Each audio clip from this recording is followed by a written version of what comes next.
So before I go any further, it's important for me to lay down what I call the caveats, right? I'm not here to insult you. There's a really lot of bright people here in this room. So some of the stuff I'm going to say are things that you've heard before, that you already know about, right? So I don't mean to be up here kind of preaching like there's something new that you don't know. I hope that I'm going to connect some dots in ways that ring you inside, that provoke you to think differently. I'm also not up here selling anything. There's nothing that I'm involved with that's selling anything. So you don't need to be resisting where's the hook coming, where's the book that's being sold, or the DVD, or the software program, or the whatever, right? I'm up here, and I travel around the country and the world to some degree doing this. And my only mission is what I call stewarding the health of learning, which you'll see, we'll get a better sense of as we go forward. So the only thing I'm really advocating is that you learn deeper. So no methods, no products, no ideologies in the normal sense of the word. I'm not trying to do any of that. I'm not trying to suggest there's any magic bullets, and when you leave here, you're not going to have any new how-tos. My hope is that what you've got is a kind of magic glasses, that you see the world a bit differently. And one example of that, one of my favorite examples of that, comes from the PBS series that was on in the late 80s called The Day the Universe Changed. So let me just start with that.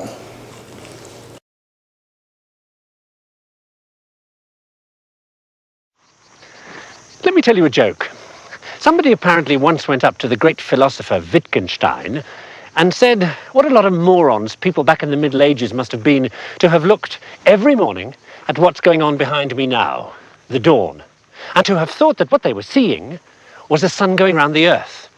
Well, as every school kid knows, the Earth goes around the sun, and it doesn't take too many brains to understand that. To which Wittgenstein replied, yeah, but I wonder what it would have looked like if the sun had been going around the Earth.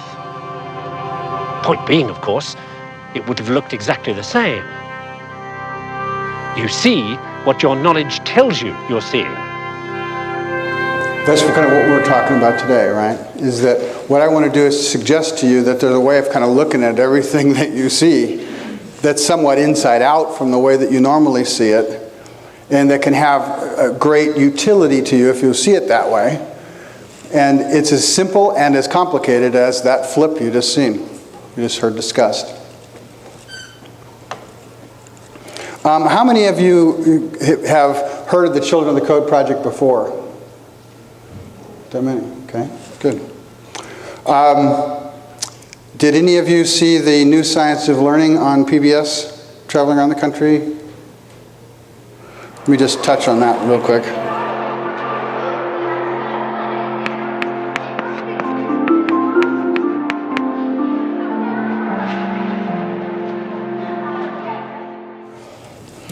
I highly recommend this. This is traveling around the country on PBS networks right now. It's called The New Science of Learning, Brain Fitness for Kids. It's a great resource. Also, when you at the end of this, when you send me your form and I send you back some information, I'll send you some links to this.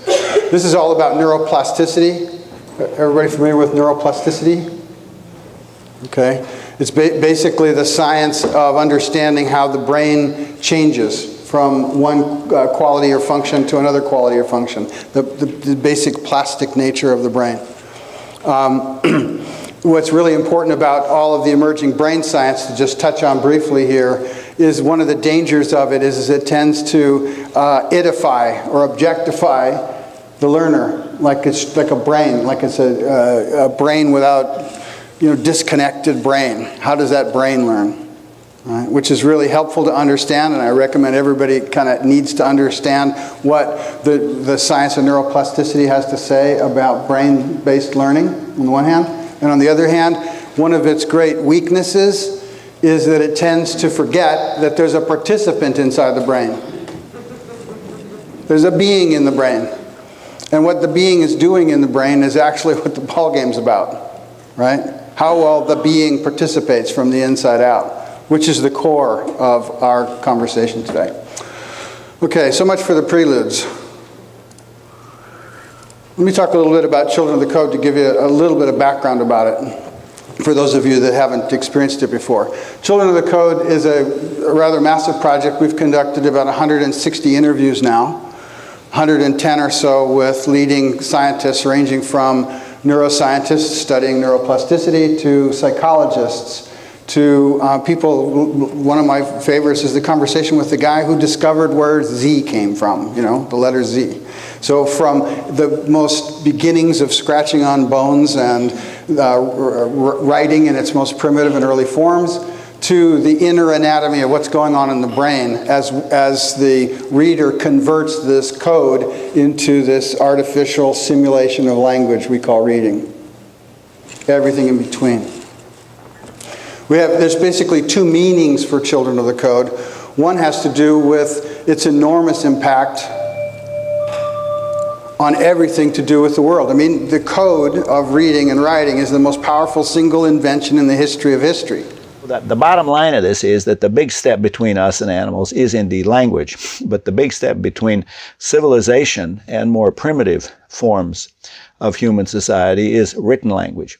The fact is that the invention of a writing system, and then the adoption of writing systems around the world has been the thing that gives our modern societies their predominant character. Well, it has enormous metacognitive implications. The power is this, that you can not only think in ways that you could not possibly think if you did not have the written word, but you can now think about the thinking that you do with the written word. Once we start writing, we are able to then reflect back upon what we have written, and we enter into this kind of recursive relation to our own written signs. And so only then a certain degree or experience of self-reflection that we now sort of take for granted comes into being. So prior to the code, right, we swam in language like a fish swims in the water. But with the emergence of writing systems, we're able to stop it in front of our minds and think about it. And with that, think about our thinking. And with that, become increasingly more abstract. And from that, invent the world we live in today. So this code has an incredibly powerful effect on the history of human beings. That's important to understand. And on my website, by the way, these 160 interviews, there's 400 hours of video. And about 3 hours of that video, 67 videos are currently online. And we'll go into most of the things that we're talking about today in much greater depth than I can possibly do justice to. I just got to kind of kiss the surface of a few things. So that's one meaning of Children of the Code. We are all children of the code. You and I, our society, everybody, even people that never learned to read are children of the code, in the sense that the code has so radically altered our language that just learning language today is already under the influence of the code. But there's another meaning to Children of the Code, and this one's actually the one that's the most dear to my heart, the most important, and the thing that drives me. And that is that millions of people's lives, 70% approximately of young African American kids can't read. 70%. If you look at Hispanic kids, 65 to 70%. And as we know, a majority of students do not read at the proficient level. 93 million adults out of a total adult population of around 221 million are at basic literacy levels or below basic. so what that means is, right, and I don't even like to talk about basic, because to me, that's the severe end. I mean, we have dyslexia, that's the severe. We have basic, that's the severe. But everybody below proficient is in life danger. And what we're saying is that most of our children across the entire K-12 span are reading at a level that's less than transparent to the level that's necessary to learn at the grade level they're in.